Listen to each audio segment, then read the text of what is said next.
Welcome to Faith in 5, a weekly video devotional designed to discuss practical spiritual concepts in 5 minutes or less.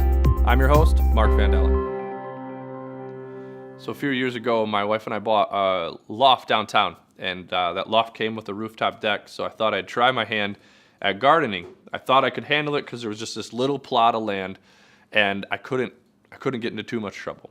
But keep in mind, I've never planted anything in my life. I've never kept anything alive other than a dog, and now that I'm an adult myself. And so we went to the local hardware store, bought some plants, and threw them into the ground. As time progressed, I was a little bit disappointed with my tomato plant because I thought I would have tomatoes all year long, or at least all summer long, and I didn't realize that you needed a little bit more time for those to become ripe and really have what you're looking for. So as I thanks to Google, as I started to understand what the tomato plant took and what it needed, I was getting excited until I noticed that the plant was starting to not do so well, right? The leaves were starting to disappear, and I didn't know why. And then one day I went up there and I noticed that there were these big, ugly green worms. These worms are crazy. They have a big horn on their head, and I guess they attack tomato plants. So I just kept picking them off and getting rid of them. And then one day I went up to check for more worms, and they had been eating overnight. They were eating my tomatoes. So to this point, I was happy because they were just on the plant. But now they were messing with my tomatoes, right? The thing that I had been waiting all summer for, they started terrorizing. So that summer, I think I got 2 tomatoes out of the whole plant because these worms kept eating them.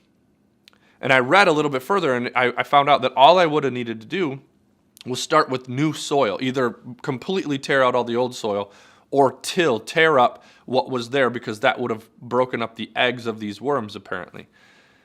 And I think that some of us need to consider whether or not we need to till up our soil. So I've been reading recently Shauna Nyquist's new book called Present Over Perfect. And she basically got to this spot in her life where she realized that she was not necessarily in healthy soil. She says in her book that the whole premise of the book essentially is to be more present than chasing perfection. And she got to one of these moments where she realized that she needed to have a complete reset, tear down, start with a brand new foundation so that she could build up a healthy house, healthy plant, whatever it is in her life. She needed to do a complete reset. Now, this is a time of year where we do a lot of that self-reflection. We think, what is our next year going to look like? What do we want to leave in the past year, and how do we move forward? And so some of us are probably in this spot where we need a complete reset, tear down, new foundation.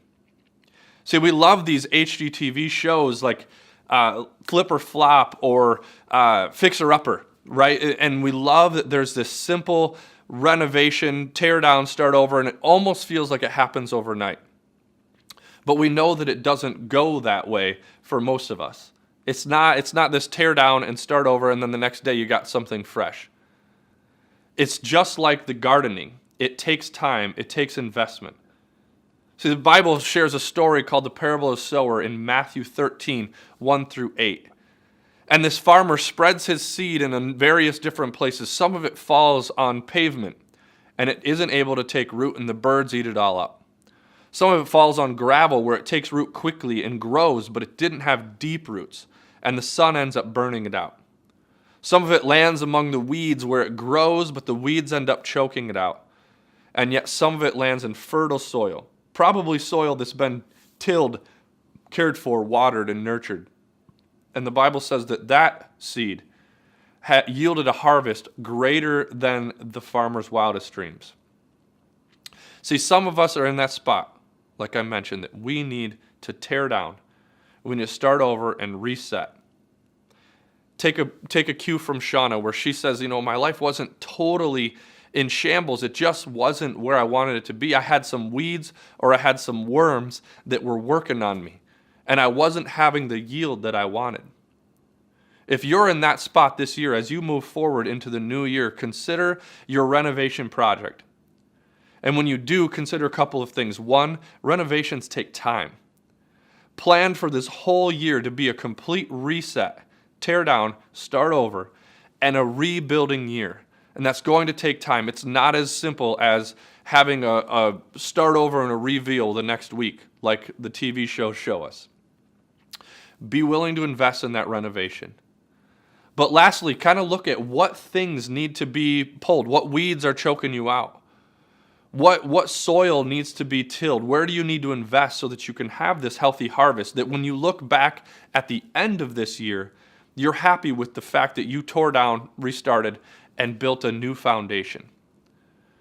If you're in a spot where you need a renovation, make this the year that you do that. Commit the year to tearing down and starting over so that you can, at the end of the year, look back and say, that was a good year of rebuilding and I can only move forward from here. Thanks for tuning in. If you want to follow us each week, click here to subscribe. And if you want to take it a little bit further, click here for discussion materials.